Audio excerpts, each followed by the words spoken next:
بانکی ڕەشید ئەوەی ڕاگەیاند کە بڕێک پارە دەدات بەو کەسانی کە دەیانەوێت سیستەمی سۆلار لە سەربانی ماڵەکانیان دانێن و کارەبا لە وزەی خۆرەوە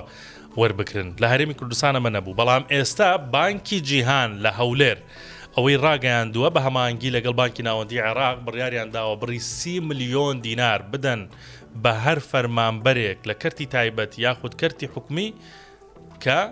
سیستەمی سۆلار دانێن بۆ ماڵەکانیان و سوود لە وزەی خۆر وەربگرن. جا بۆ ئەمەش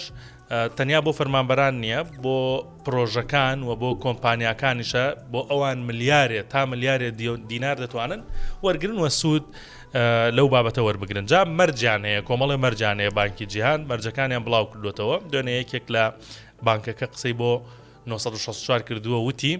هەر فەرمانبەرێک کە هەژماری منی هەبێت و حساب بانکەکەی لە بانکی جیهان بێت پێویستی بە یەک کەفیلە کە